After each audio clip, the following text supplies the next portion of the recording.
Hello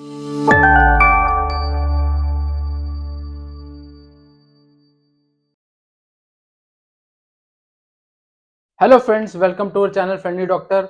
दोस्तों, आज हम लोग अल्ट्रासाउंड ऑब्स के टेस्ट के बारे में बातचीत करने जा रहे हैं। और हम लोग दोस्तों इस वीडियो में बात करेंगे कि आज जो मेन बात हम लोग जो चर्चा करेंगे वो इस टेस्ट की जो रिपोर्ट में जो वैल्यूज आती हैं उनको लेके कई बार पेशेंट्स में असमंजस रहता है कि क्या ये ठीक है कि नहीं, या इसका वेट बच्चे का ठीक है कि नहीं। तो इस सब के बारे में हम लोग चर्चा करेंगे। साथ ही साथ कुछ प्रिकॉशंस बताएंगे कि इस टेस्ट में क्या कोई प्रिकॉशंस लेने हैं कि नहीं लेने होते हैं, और कुछ फ्रीक्वेंट क्वेश्चंस जो आपके दिमाग में होते हैं उनको भी हम लोग एड्रेस करेंगे। तो आइए दोस्तों, बगैर किसी देरी के हम लोग शुरुआत करते हैं। तो दोस्तों, सबसे पहले हम लोग नाम को डिस्कस करते हैं, क्योंकि इस टेस्ट के नेम्स के रिलेशन में भी बहुत सारा कंफ्यूजन रहता है। तो दोस्तों, बहुत सारे अल्ट्रासाउंड प्रेगनेंसी के दौरान कराए जाते हैं। यूजुअली 4 अल्ट्रासाउंड होते हैं जो मैंडेटरी होते हैं, जो कराए जाते हैं। उसमें अगर कुछ नहीं करा पा रहे हैं, कुछ पैसे रिलेटेड भी इशू रहता है कुछ लोगों का, या कोई ज्यादा कॉम्प्लिकेशन नहीं होती है, तो जो बेसिक टेस्ट होता है अल्ट्रासाउंड ऑब्स्टेट्रिक्स, उसी के बारे में बात करने जा रहे हैं। कुछ डॉक्टर्स को दोस्तों ऑब्स्टेट्रिक अल्ट्रासाउंड बोलते हैं, कुछ दोस्तों इसको FWB बोलते हैं। इसका फुल फॉर्म होता है फीटल वेलबींग, कुछ नहीं, अल्ट्रासाउंड ऑफ फीटल वेलबींग, मतलब फीटल का वेलबींग। कुछ लोग दोस्तों इसको बोलते हैं अल्ट्रासाउंड बायोमेट्री। बायोमेट्री इसलिए बोलते हैं क्योंकि इसमें कुछ नहीं होता है, बच्चे का मेजरमेंट लिया जाता है कि बच्चे की ग्रोथ प्रॉपरली हो रही है कि नहीं हो रही है। या फिर एंटीनेटल अल्ट्रासाउंड भी इसको नाम दिया जाता है। तो ये कोई भी टेस्ट लिखा हो तो टेस्ट होगा आपका ऑब्स का ही। तो इसमें भी कई लोगों को कंफ्यूजन रहता है कि FWB का हुआ कि नहीं हुआ। तो ये सारे टेस्ट जो होते हैं एक ही होते हैं, सबके नाम अलग अलग हैं। और भी बहुत सारे नाम होते हैं, बट उससे आप टेंशन ना लें, स्ट्रेस ना लें, टेस्ट यही होना होता है आपका। दोस्तों, कुछ तो चीज़ें बता देते हैं कि टेस्ट कराने के पहले आप लोग बिल्कुल रिलैक्स होने चाहिए, कोई आपको टेंशन नहीं होनी चाहिए। जो सारा डॉक्टर पैरामेडिकल स्टाफ होता है वो आपके सहयोग के लिए होता है, आपके हेल्प के लिए होता है, आपकी मदद करेगा वो। और दोस्तों, इस जो ये टेस्ट होता है या तो ये रेडियोलॉजिस्ट करते हैं, गायनेकोलॉजिस्ट करते हैं, या सोनोलॉजिस्ट करते हैं। तो ये अल्ट्रासाउंड रूम जो होता है, अगर आपने कराया हो तो वेल एंड गुड, अगर नहीं कराया तो इस प्रकार का अल्ट्रासाउंड रूम रहेगा। और इस प्रकार आपका एक ये काउच रहेगा, इस पे आपको लेटना रहेगा। यूजुअली जो ऑब्स का अल्ट्रासाउंड होता है वो ऊपर से आपको पेट खोलना रहेगा, और उसके ऊपर जो डॉक्टर होगा ये मशीन पे आपका टेस्ट करेगा। एक ऐसे प्रोब हैंड हेल्ड अपने हाथ में लेके इसको जली लगा के, तो आपको पेट पे गीला गीला फील होगा। तो ये जब टेस्ट करा रहेंगे तो आपको फील होगा। और सिंस आपको कपड़े ऊपर करने रहेंगे, तो आप अगर हल्के फुल्के कपड़े पहन के जाएंगे तो ज्यादा अच्छा रहेगा। और कोई टेस्ट किए, कोई ज्यादा प्रिकॉशंस, कुछ लोग होते हैं खाली पेट भी कराने लग जाते हैं, विच इज रॉन्ग। जो अल्ट्रासाउंड ऑब्स का जो अल्ट्रासाउंड होता है वो पूरा खा पी के आप करा सकते हैं। इसमें यूरिन रोकने की ज्यादातर 90% पेशेंट्स में आवश्यकता नहीं पड़ती है। बिना यूरिन रोके टेस्ट हो जाता है। तो आप कंफर्टेबली खाना पीना खा के, सारी दवाइयां लेके, कंफर्टेबल कपड़े पहन के आप जा सकते हैं। और कितनी भी बार आप अल्ट्रासाउंड करा सकते हैं। ये भी एक लोगों को जहन में होता है कि बार बार अल्ट्रासाउंड मेरा एडवाइस हो रहा है, मैं करा रहा हूँ। तो अल्ट्रासाउंड कितनी भी बार आप करा सकते हैं, आपके लिए भी 100% सेफ है। और जो आपके बेबी जो है अंदर, उसके लिए भी ये टेस्ट 100% सेफ होता है। तो ये दोस्तों एक अल्ट्रासाउंड रूम की इमेज है। हो सकता है आप मशीन वगैरह देख के ओवरवेलम हो जाते हो, डर जाएं, बट ऐसा कोई एकदम आवश्यकता नहीं है। सारे लोग आपकी हेल्प के लिए होते हैं। सारा जो डॉक्टर होगा आपको गाइड करेगा, पैरामेडिकल स्टाफ आपको गाइड करेगा। आपको उनकी जो एडवाइस है वो फॉलो करना है। मशीन से कोई करंट, कोई झटका, जो मैं पहले बता चुका, कोई भी इफेक्ट नहीं होता है। अब दोस्तों, जो आज का मेन जो बात है वो है इसकी रिपोर्ट को कैसे इंटरप्रेट करें। दोस्तों, हम लोग अपने प्रैक्टिस में देख रहे होते हैं कि कुछ बहुत सारी इल इंफॉर्मेशन मिल जाती है आपको, जिसकी वजह से आप स्ट्रेस में चले जाते हैं। जो आपके कोई अटेंडेंट हो गया, कोई तीमारदार हो गया, जिनको मेडिकल के बारे में नॉलेज नहीं होती है, वो आपको मिसगाइड कर देते हैं, गलत इन्फॉर्मेशन दे देते हैं। तो आप सोचने लगते हैं कि क्या चीज़ें सही भी हैं, क्या मेरा बच्चा सही भी है। तो मैं ये एक आपको एडवाइस दूंगा कि आपको जो आप डॉक्टर को दिखा रहे हो उसकी एडवाइस फॉलो करनी चाहिए। आप जिस रेडियोलॉजिस्ट को दिखा रहे हैं वहाँ पे जो आपको बताया जा रहा है उसकी एडवाइस फॉलो करनी चाहिए। बाकी तमाम तरीके के लोग अलग अलग ओपिनियन दे देते हैं, जो कि कई बार गलत भी होता है। तो उसकी वजह से हमको बिना बात का स्ट्रेस लेने की आवश्यकता नहीं है। इसीलिए ये वीडियो बना रहा हूँ ताकि आपको क्लैरिटी हो जाए। तो दोस्तों, जो रिपोर्ट आपको मिलती है, इस तरह की आपको रिपोर्ट मिलती है। इस रिपोर्ट के पीछे एक ऐसे फिल्म अटैच रहती है जो मशीन से निकलती है। इस पे दोस्तों सारा बेबी का डेटा होता है, जैसे कि लास्ट पीरियड की डेट आपकी एंटर करी जाएगी, उसके हिसाब से बच्चा कितने हफ्ते का आ रहा है ये आ जाएगा। एक तो ये आ जाएगा, और इसके बगल में ये जो आ रहा है ये अल्ट्रासाउंड की रिपोर्ट में कितना बच्चा आ रहा है। तो दोस्तों इसमें तो मैच कर रहा है, बट इसमें वेरिएशन हो जाता है, हो सकता है कई बार तो आपको कंसीव भी लेट होता है, तो इसमें 2 हफ्ते तक का जो वेरिएशन होता है वो बिल्कुल नॉर्मल है। उसके बियॉन्ड भी हो सकता है, नॉर्मल हो सकता है आप डेट मिस कर रहे हो, बहुत सारी चीजें हो सकती हैं, तो इसका भी स्ट्रेस लेना नहीं है, एकदम बाय द बुक ये मैच नहीं करेगा।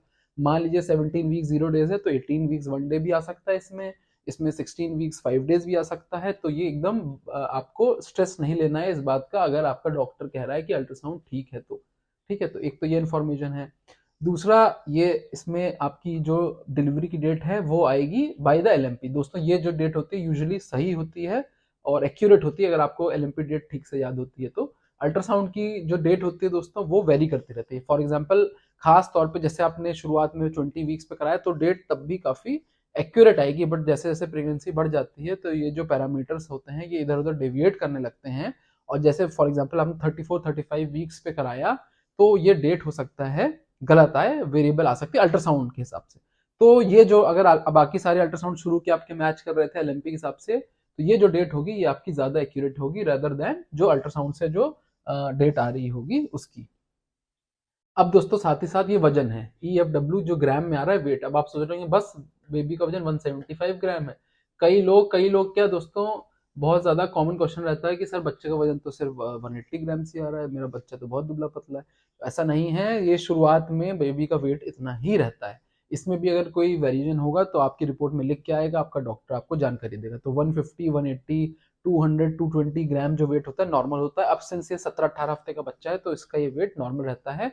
जो मेन बच्चे का वेट गेन होता है वो बाद में 30-32 वीक्स पे स्टार्ट होता है। तो ये भी आपको बहुत सारे लोग कंफ्यूज कर देते हैं, तो हाँ बच्चा बहुत दुबला है, अरे इसका विकास नहीं हो रहा है। तो ये सब चीजें बिल्कुल जो लोग गलत एडवाइस दे रहे हैं उनकी चीजें आपको इग्नोर करनी है। आपके डॉक्टर अगर कुछ समस्या होगी तो आपके रिपोर्ट में मेंशन करेगा, आपका जो गायनेकोलॉजिस्ट जिसको आप दिखा रहे हैं वो भी आपको इन्फॉर्मेशन देगा।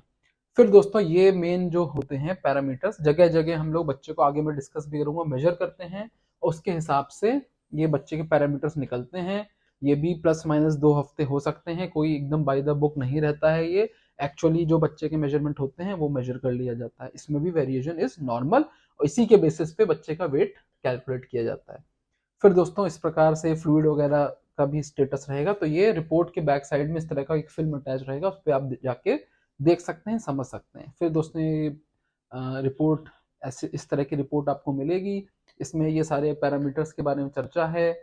फिर बच्चे का प्रेजेंटेशन, मतलब कि बच्चे का सर ऊपर है कि नीचे। फॉर एग्जांपल केफेलिक का मतलब होता है कि बच्चे का सर जो है नीचे है, जो कि एक नॉर्मल पोजीशन है। कई बार यहाँ पे प्रेजेंटेशन में आपको ब्रीच लिख के आएगा, तो इसका ये मतलब होता है कि बच्चे का जो सर है वो ऊपर है और जो नीचे वाला जो हिस्सा है वो बच्चे का प्रेजेंटिंग है, नीचे है मतलब। और बच्चे का ब्रीच मतलब कि बच्चे का सर ऊपर है, केफेलिक इज नॉर्मल कि बच्चे का सर नीचे है। तो ब्रीच में नॉर्मल डिलीवरी के चांसेस कम हो जाते हैं। और इसमें एक बात और ध्यान रखना है कि 30 हफ्ते तक बच्चे की पोजीशन बदलती रहती है। तो 30 हफ्ते के बाद अगर आ रहा है ब्रीच तो इसके चांसेस बहुत ज्यादा हैं कि बच्चा अब हेड जो है बच्चे का नीचे नहीं पहुंचेगा। और अगर 30-32 वीक्स पे किफैलिक आ रहा है, ये लिख के आ रहा है, तो इसका मतलब है कि ज्यादा अच्छे चांसेस हैं कि बच्चे का सर नीचे है और नॉर्मल डिलीवरी भी आप ट्राई करी जा सकती है। इसके ये चीज प्रेजेंटेशन में आपको दिख जाएगी। फिर फीटल मूवमेंट कर रहा है कि नहीं, पानी बच्चे में एमनियोटिक फ्लूइड, इसके बारे में हम लोग ऑलरेडी चैनल वीडियो बना चुके हैं, वो ठीक है कि नहीं, कम ज़्यादा तो नहीं है। फिर प्लेसेंटा जो होता है वो प्रॉपर्ली लोकेटेड है कि नहीं, उसके आसपास कोई दिक्कत समस्या तो नहीं आ रही है। फिर ये दोस्तों सारे मेजरमेंट्स हैं, BPD, HC, ACFL जो भी मैं डिस्कस करता है, इनको अभी आगे भी हम डिस्कस करेंगे। इसके बेसिस पे वेट कितना आ रहा है, तो इस बच्चे का सिंस ये 34 वीक्स का बच्चा है तो इसका वजन जो होता है 2735 ग्राम्स आ गया है, जो कि नॉर्मल है। 2500 ग्राम के ऊपर का अगर बेबी का वेट हो जाता है तो दैट मीन्स कि ये वेट जो है नॉर्मल है। और इसके ये अगर वेट अचीव हो रहा है तो आपको बिल्कुल भी टेंशन लेने की, स्ट्रेस लेने की आवश्यकता नहीं है।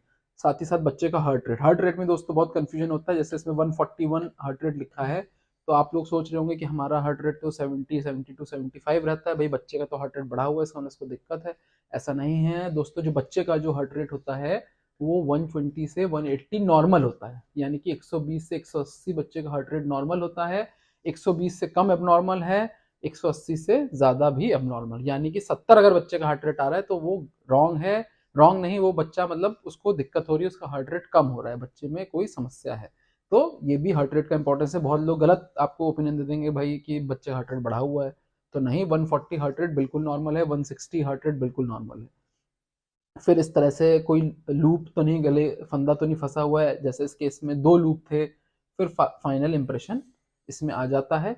जैसे इसमें एक समस्या थी कि जो एमनियोटिक फ्लूइड जो पानी था वो थोड़ा ज़्यादा था, तो रिपोर्ट में लिख दिया गया।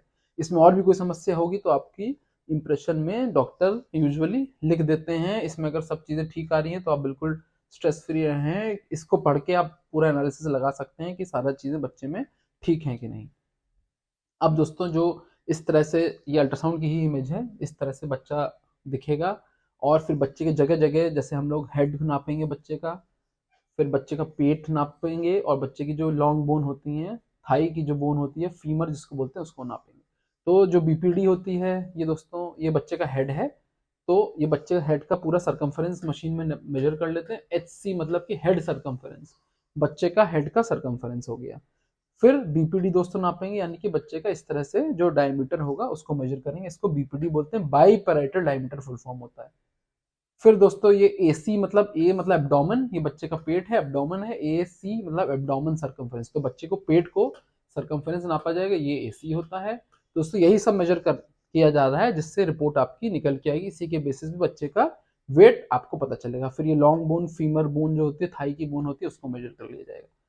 तो ये सारे पैरामीटर्स आपको मेजर करके रिपोर्ट में दिया जाएगा। उसके बेसिस पे वेट और कितना एज है सारा निकाला जाएगा, और बाकी जो सारी चीज़ें बताया था वो रिपोर्ट में आपका स्टडी किया जाएगा, एनालाइज किया जाएगा। तो आई होप दोस्तों ये चीज़ें क्लियर हो गई होंगी।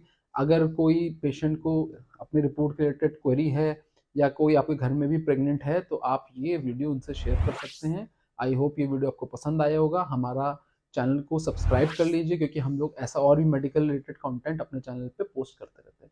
Thank you friends, stay healthy, stay happy.